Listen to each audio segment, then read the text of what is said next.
scared. I don't really want to approach them. I just would stay away, and I don't really give.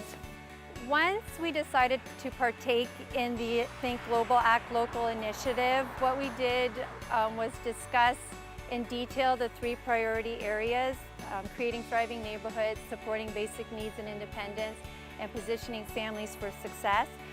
And what we did together as a class, the students brainstormed ideas under each of those areas.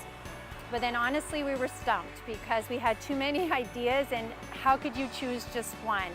So then fast forward a few weeks, it was during the cold winter bitter month. We had been inside for about a week. We weren't allowed to go outside, it was just too cold. And on one of those particular days driving to school, I was listening to AM 800, and Christine Wilson, the executive director from Street Help, was on the radio. And she was saying how on a typical day they have 120 people coming in seeking shelter, but during that week it had skyrocketed to 160 people, and it was rapidly increasing from there, and they were staying longer. So then I had mentioned that to the students, and then the questions started coming, and it was an unbelievable moment. And there were questions, I mean, I asked those same questions, like where do they sleep? What do they eat? Are they actually outside sleeping in this weather? Are they getting frostbite? So all these questions started coming. We had a discussion on that, and then another student piped up and said, "Miss, I think we found our project." And the students decided that they wanted to donate items.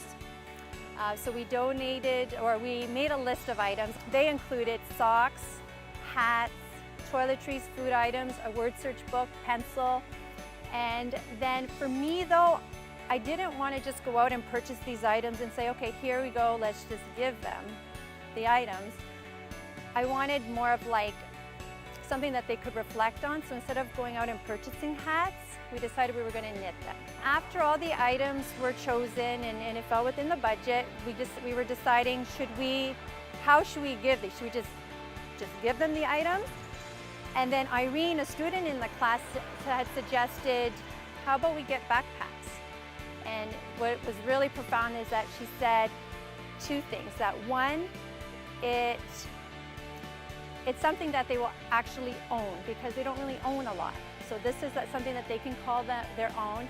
And 2, they don't have a home, so this can represent, it's symbolic of a home to them. I was walking down the street with my dad and my brother. We were just walking, and I was on my bike, and I saw a guy in a wheelchair, and I looked back behind his wheelchair and I saw one of our backpacks. So I came up to him and I told him I made those backpacks for him.